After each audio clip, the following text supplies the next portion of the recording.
Di hampir semua bahasa pemrograman ya, itu ada yang namanya sintaks. Nah, sintaks itu adalah aturan ya, atau tata cara penulisan kode ya.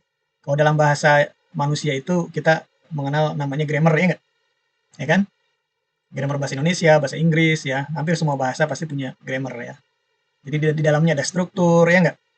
Ada kalimat, ada kata kan, ada apa namanya tanda baca dan sebagainya lah ya. Jadi sintaks itu adalah aturan ya, atau tata cara penulisan kode atau pembuatan kalimat lah gitu ya. Nah, untuk apa ya sintaks itu? Ya supaya apa bahasa pemrograman itu ya sama halnya kayak dalam dalam bahasa alami nih manusia ya, supaya dapat dipahami ya dan bisa dijalankan oleh komputer ya. Nah, eh, sintaks Python ya atau dalam Python sintaksnya itu sangat sederhana ya, sangat sederhana dibanding yang lain ya. Bahkan mirip dengan bahasa manusia. Nah, karena dia mirip dengan bahasa manusia seperti yang kita sedang bicarakan sekarang ini kan kita pakai bahasa manusia nih ya. Karena dia mirip dengan bahasa manusia sehingga mudah dipelajari ya atau bahasa tingkat tinggi lah. Level manusia ya. Kalau mesin kan biasanya disebutnya level rendah ya. Tingkat rendah. Nah, itu apa namanya? Lebih mudah dipelajari karena bahasa tingkat tinggi lah level manusia. Nah, kita lihat nih ciri utama dari aturan penulisan kode di dalam Python ya atau sintaks ya dalam Python. Ya, yang pertama kita mengenal dulu yang namanya indentasi ya atau spasi atau margin di awal baris. Ya, jadi nanti kita akan praktekkan nih. Jadi cirinya itu pertama ya Python itu menggunakan indentasi untuk menandai blok kode. Nah, ini di bawah ini blok kode ya. Nah, ini ada kode di bawah nih ya. Jadi dia itu untuk menandai blok kode bukan tanda kurung seperti di bahasa lain, tapi dia menggunakan indentasi. Nah, harus konsisten, biasanya 4 spasi ya. Ini kita nanti sambil praktik lama-lama nanti terbiasa ya. Contoh, ya, kalau teman-teman praktekkan ya, jadi nanti di file barunya teman-teman itu ya masuk ke pilihan ada kode tuh kan ya, kalau di Python. Kalau Anda masuk ke apa namanya? Nah, di atas ada kode, ada teks ya, ada dua untuk membuka selnya Anda bisa kode, bisa teks ya. Nah, ini yang saya sedang gunakan ini masih teks ya, teman-teman ya, teks.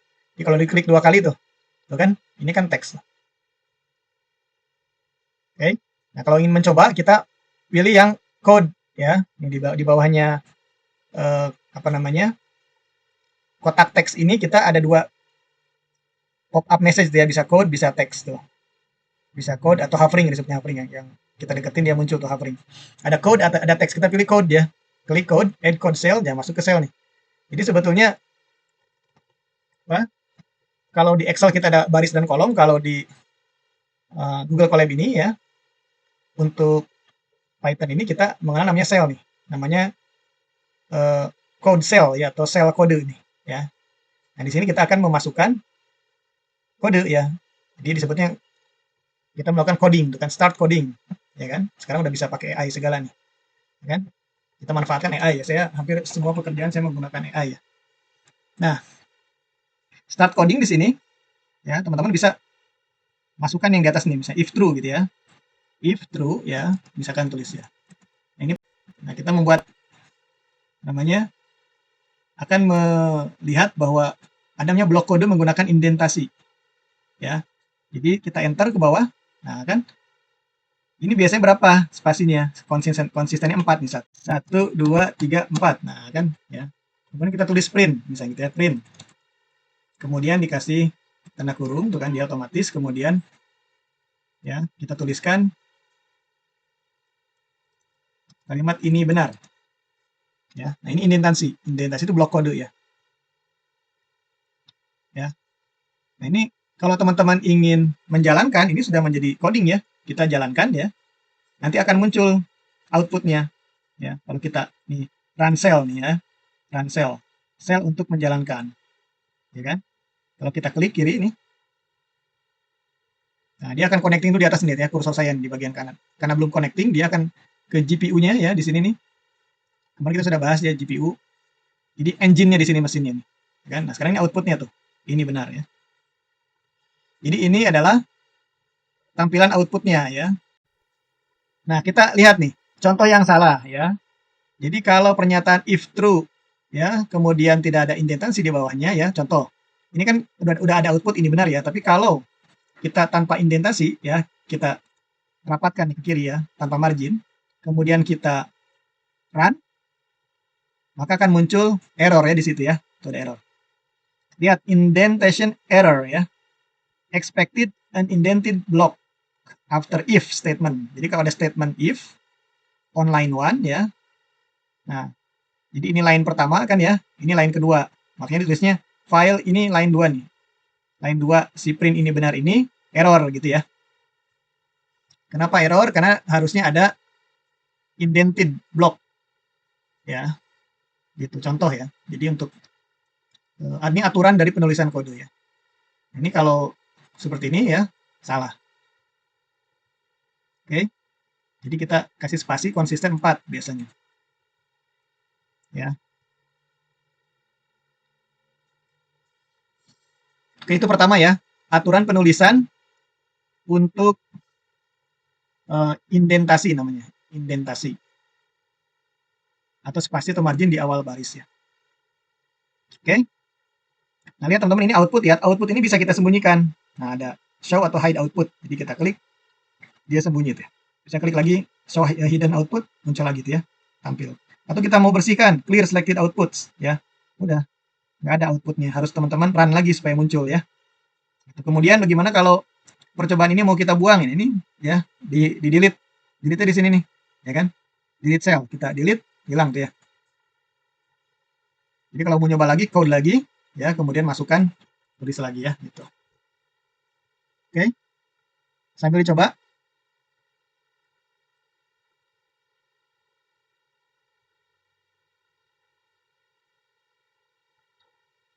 Oke, jadi ini yang pertama ya, indentasi. Oke, kalau sudah kita ke yang kedua ya. Aturan yang kedua di dalam penulisan kode di Python adalah dia itu case sensitive ya. Jadi Python itu membedakan huruf besar dan kecil. Ya, maka kalau misalnya kita menggunakan misalnya ya kita dalam variabel ya, ada variabel kita gunakan misalnya variabel nama ya dengan huruf pertamanya huruf besar ya. Maka ini akan berbeda dengan variabel yang kita beri nama gitu ya, kebetulan nah di sini variabelnya nama, tapi dengan huruf awalnya n-nya itu kecil ya. Nah, contohnya adalah ya variabel nama yang n-nya pertamanya besar ya atau yang huruf pertamanya besar itu berisi ya, variabel itu berisi nilai Andi gitu ya. Kemudian ada variabel kedua nama tapi dengan huruf pertamanya n-nya itu kecil ya. Berisi nilai Budi gitu, nilai si variabelnya itu Budi. Ya, maka ketika kita nanti print ya, variabel itu kita tuliskan print nanti variabelnya nama dengan huruf pertamanya besar, n-nya dan yang kecil itu akan menghasilkan output yang berbeda ya. Ini yang disebut dengan case sensitive ya. Jadi dia membedakan ya, si Python ini membedakan huruf besar dan kecil. Makanya kita harus hati-hati di dalam menggunakan huruf besar dan huruf kecil. Kita coba ya, teman-teman ya. Jadi masuk ke code lagi, teman-teman masuk ke code. Ayo kita coding ya. Kita buat variabel. Variabel pertama adalah nama tuh ya, nama sama dengan ya. Pakai tanda kutip 2 ini ganda. Ada yang 1, ada yang 2 ya tanda kutip ini. Nah, tulis Andi. Enter ya. Kemudian variabel kedua nama dengan n-nya kecil. Ya kan? Tuh, di situ sudah masuk di kamus datanya ya. Ya karena kita sudah tuliskan di atas variabel nama dia manggil.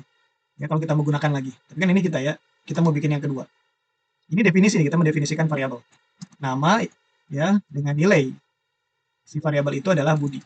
Variabel dengan tipe data string ya, itu nilainya dengan tipe data string, yaitu Budi. Nanti kita akan bahas ya tipe-tipe data. Oke, sudah ya seperti ini. Ini kita sudah mendefinisikan variabel. Oke, kalau ini kita jalankan, ini kan belum ada perintah ya. Jadi ini kalau kita jalankan, nggak ada hasilnya, outputnya nggak ada sama sekali ya. Karena ini baru ini bisa disebut sebagai ekspresi gitu ya. Nah, ini ekspresi, jadi belum ada perintah, belum ada instruksi. Ya, nanti kita bahas apa itu ekspresi, apa itu instruksi ya. Ada statement ya. Oke, kita lanjutkan ya. Jadi kita print ya, print variabel nama ya, dan juga print masih variabel nama dengan n besar ya, dan variabel nama dengan n kecil. Kita akan run di sini. Nah kan hasilnya muncul tuh outputnya, Andi dan Budi ya. Jadi berbeda ya. Kalau dia tidak case sensitif ya, maka yang akan muncul hanya satu. Misalnya kalau nggak Andi, Budi gitu ya. Ya kan? Atau bakal error nanti ya kalau ini ada dua variabel, ya, ada satu yang dimaksud misalnya kalau ini dianggap sama nama dengan n besar dan n kecil ya. Oke, nanti bisa error gitu. Kemudian aturan yang ketiga adalah penulisan komentar ya. Nah, ada komentar. Jadi komentar di dalam Python itu menggunakan tanda pagar ya atau hashtag nih untuk memberikan penjelasan dalam kode. Nah, sebagai komentar dia tidak akan dieksekusi atau dijalankan ya. Jadi kalau teman-teman lihat di situ ya, situ ada tanda pagar atau hashtag ya, dan ada komentar. Ini adalah komentar ya. Ya. Maka yang warna hijau nih ya, komentarnya warna hijau nih biasa. Ya. Ini kalau kita coba, kalau Anda tanpa hashtag ya, Anda tulis begini, nah ya, ini tidak dianggap sebagai komentar.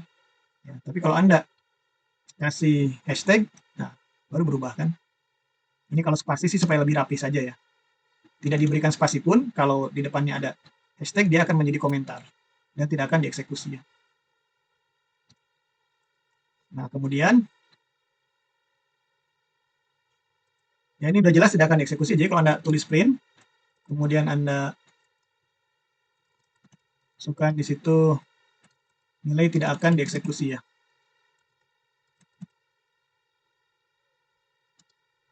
Nah, kemudian Anda biasa membuat komentar ya. Saya komentar dalam sebuah, misalnya kayak dalam kode ya. Kalau ada variabel misalnya ya, variabel Anda singkat. Nah, biasanya kasih komentar supaya Anda kalau lagi coding itu kan nanti banyak ya, misalnya variabel banyak Anda singkat-singkat, nah supaya mengingatkan Anda kasih komentar aja. Dan di sini penjelasan di sebelah kode. Kan komentar tidak akan dieksekusi. Jadi tidak muncul tuh yang setelah yang hashtag dan kalimat setelahnya itu nggak ada di output ya, tidak muncul di output di sini. Oke. Jadi misalnya kalau di tadi kita kan sudah menggunakan variabel ya. Nah, di sini nih. Ya, kan Anda bisa aja ketika membuat variabel itu ya. Misalnya ini yang tadi ya, supaya cepat saya copy aja.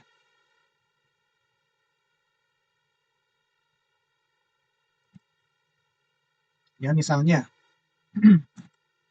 Nah, Anda misalnya bikin variabel ya di sini.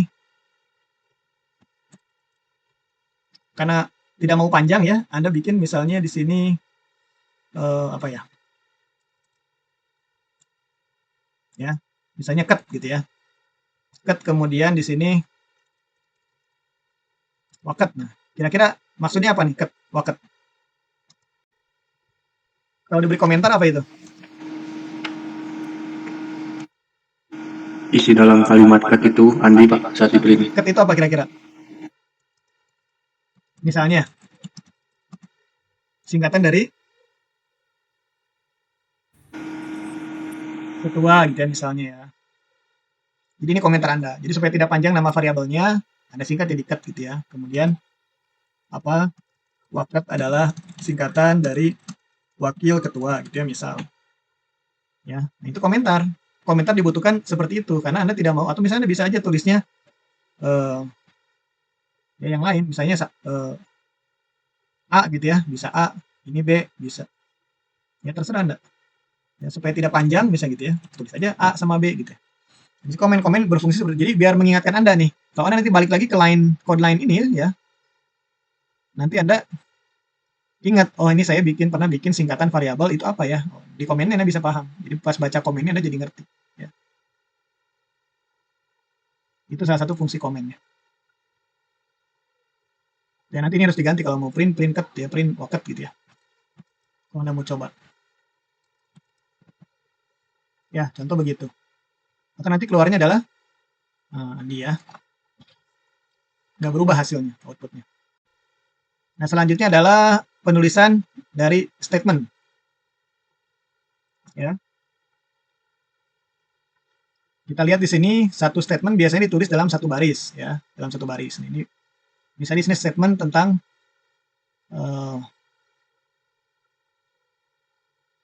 ya bisa disebut rumus ini ya.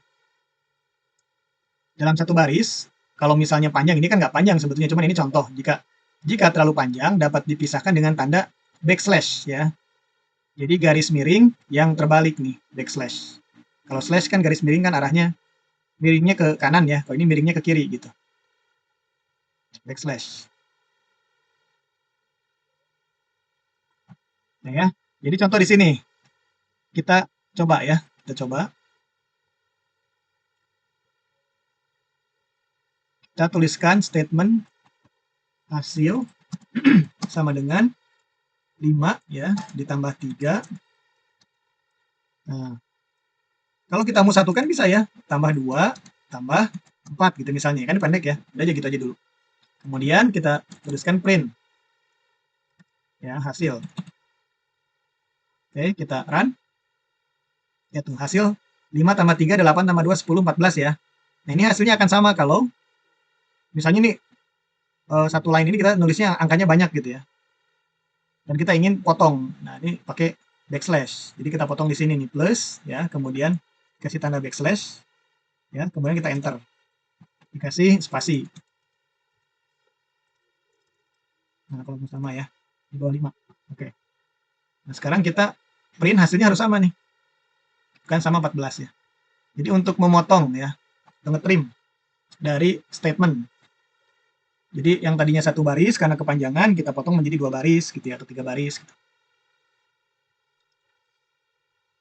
Jadi itu ya penulisan statement. Nah, kemudian ada yang disebut dengan, teman-teman gimana, udah nyoba? Bisa ya? Sudah? Bisa, Pak. Yang lain? Oke. Kemudian ada yang disebut dengan aturan penulisan blok kode ya, atau blok nih.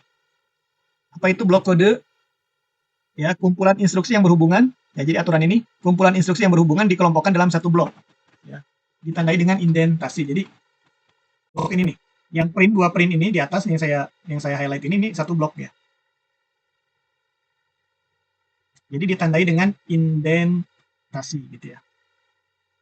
Ada indentasinya nih. Biasanya 4 spasi. Nah, sedangkan yang ini, yang print di bawahnya ini sudah bukan lagi satu blok sama 2 print yang di atas ya. Jadi yang tidak berindentasi dia tidak satu blok atau di luar blok. Ya. Ya, Anda bisa. Oke. Coba ya.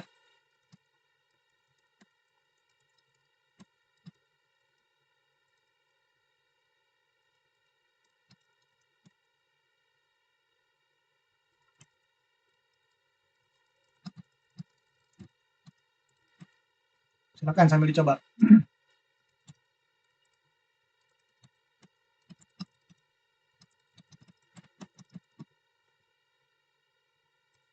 Nah, kemudian tanpa indentasi ada lagi perintah coba run.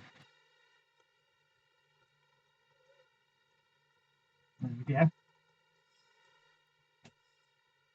Ini baris pertama di blok, ini baris kedua di blok, ini di luar blok.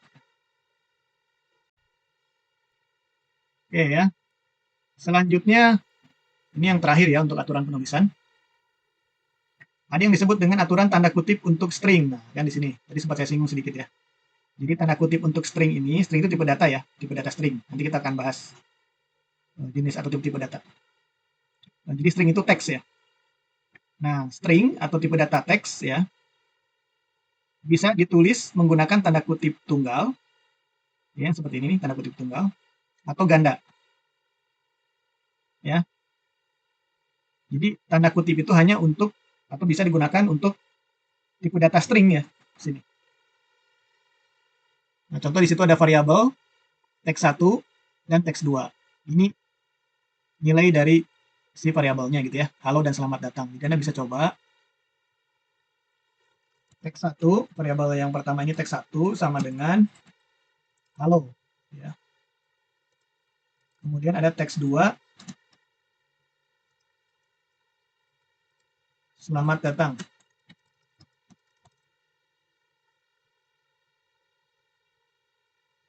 Nah, kemudian ada perintah print, ya, cetak, ya. Teks 1, teks 2, ya. Nah, kita lihat outputnya.